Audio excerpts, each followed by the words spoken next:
റസൂലുള്ളാഹി സ്വല്ലല്ലാഹു അലൈഹി വസല്ലമ പറയാണ്, പെൺമക്കളെ പോറ്റി വളർത്തുന്ന ആളുകൾക്ക് നേരെ ശ്രദ്ധിക്കണം പ്രിയപ്പെട്ടവരെ. ഒരുപാട് തെറ്റിദ്ധരിച്ച ആളുകളാണ് നമ്മൾ.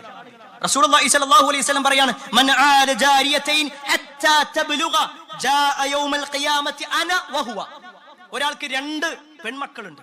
ആ 2 പെൺമക്കളെയും പ്രായപൂർത്തി എത്തുന്നതുവരെ അവർക്ക് വേണ്ട സൗകര്യങ്ങൾ ചെയ്തു കൊടുത്ത് അവരെ വളർത്തിയാൽ ഞാനും അയാളും നാളെ പരലോകത്ത് ഇങ്ങനെയായിരിക്കും. നബി സല്ലല്ലാഹു അലൈഹി വസല്ലം വിരലുകൾ വെച്ചിട്ടാ പറയുന്നത്. പണ്ട് കാലത്ത് പെൺമക്കൾ ജനിക്കുക എന്നുള്ളത് പല ആളുകൾക്കും പ്രയാസകരമായിരുന്നു. നമ്മൾ ജാഹിലിയ്യ കാലം എന്ന് പറയും. ഒരു പെൺകുട്ടി ജനിച്ചു കഴിഞ്ഞാൽ അറബ് ഗോത്രങ്ങളിൽ ചില ഗോത്രങ്ങൾ ആ പെൺകുട്ടിയെ ജീവനോടെ കുടിച്ചു മൂടിയിരുന്നു. എല്ലാവരും ഇല്ല, ചില ഗോത്രങ്ങൾ. അതേപോലെ തന്നെ നമ്മുടെ കുറച്ചു കാലങ്ങൾക്ക് മുമ്പ്, അല്ലെങ്കിൽ നമ്മുടെ വാപ്പയുടെ വല്യപ്പയുടെ ഒക്കെ കാലഘട്ടത്തിൽ പെൺകുട്ടിയാണെന്ന് അറിഞ്ഞാൽ എല്ലാവർക്കും ബേജാറാ. എങ്ങനെ ആ കുട്ടിയെ കെട്ടിക്കുക? ആ കുട്ടിക്കുള്ള സ്ത്രീധനം എങ്ങനെ കൊടുക്കാൻ പറ്റും? ആകെ ബേജാറിലായിരുന്നു. എന്നാൽ ഇപ്പോ ആ സമ്പ്രദായങ്ങളൊക്കെ ഒഴിവായി. എന്നാലും ബേജാറ് വിട്ടിട്ടില്ല. എന്താ കാരണം? ഇന്നത്തെ പെൺകുട്ടികളുടെ ജീവിതത്തിലുള്ള പല തീരുമാനങ്ങളും എല്ലാ മാതാപിതാക്കളുടെയും മനസ്സിൽ തീ കോരിയിടുന്ന രൂപത്തിലാണ്. അതുകൊണ്ടാ പലരും പടച്ചോനെ ഈ പെൺകുട്ടി വേണ്ട, എന്തേ വളർത്താൻ വല്ലാത്ത പ്രയാസം. ആൺകുട്ടികളോട് പറഞ്ഞാൽ മനസ്സിലാവുന്നുണ്ട്. പെൺകുട്ടികളാവട്ടെ എല്ലാം അവരുടെ ഇഷ്ടത്തിനനുസരിച്ചുകൊണ്ട് തോന്നിയ രൂപത്തിലാണ് ജീവിച്ചുകൊണ്ടിരിക്കുന്നത്. ഞാൻ എല്ലാ പെൺകുട്ടികളും അങ്ങനെയാണെന്നല്ല പറയുന്നത്. പക്ഷേ വലിയ ബേജാറുണ്ട് പല ആളുകൾക്കും.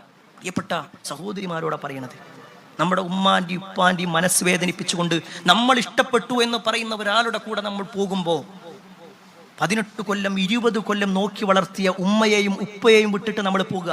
കേവലം 4-5 മാസത്തെ പരിചയമുള്ള ഒരാളുടെ കൂടെ അയാളുടെ ജീവിതത്തിൽ, അയാളുടെ കൂടെയുള്ള ജീവിതത്തിൽ നമുക്ക് സന്തോഷം ഉണ്ടാകുമോ? സ്വന്തം ഉമ്മാനിപ്പാനും പ്രയാസപ്പെടുത്തി ഇറങ്ങിയാൽ അയാൾ എന്ത് ധൈര്യത്തിലാണ് നമ്മുടെ കൂടെ നിൽക്കുക? അല്ല, അയാളുടെ കൂടെ എന്ത് ധൈര്യത്തിലാണ് നിൽക്കുക? കാരണം നിങ്ങളുടെ ഉമ്മയെയും ഉപ്പയെയും പിണക്കിക്കൊണ്ട് എന്റെ കൂടെ ഇറങ്ങി വാ എന്ന് പറഞ്ഞാൽ നാളെ ഒരു പക്ഷേ നിങ്ങളെ ഒഴിവാക്കിക്കൊണ്ട് മറ്റൊരുത്തിയുടെ കൂടെ പോകാൻ ഒരു മടിയും കാണിക്കൂല. അന്ന് കൈവെക്കാനോ അന്ന് അയാളെ തടുത്തു നിർത്താനോ നിനക്ക് ഒരിക്കലും സാധിക്കൂല സഹോദരി.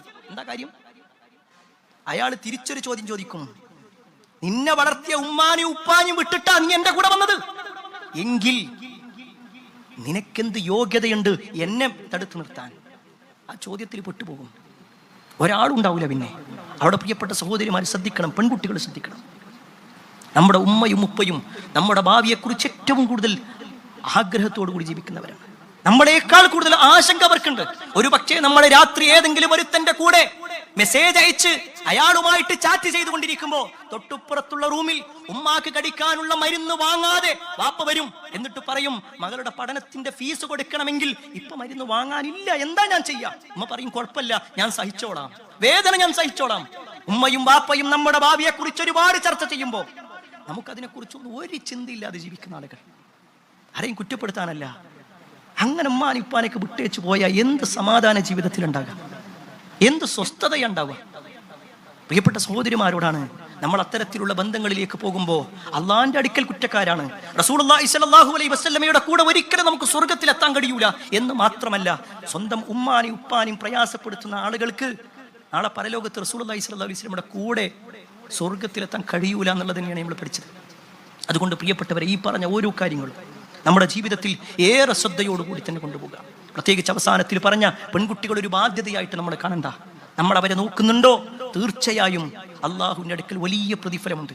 നബി സല്ലല്ലാഹു അലൈഹി വസല്ലമയുടെ കൂടെ സ്വർഗത്തിലെത്താൻ നമുക്ക് സാധിക്കും. അള്ളാഹു ആ വിഭാഗത്തിൽ നമ്മെ ഇവരെയും ഉൾപ്പെടുത്തുമാറാവട്ടെ.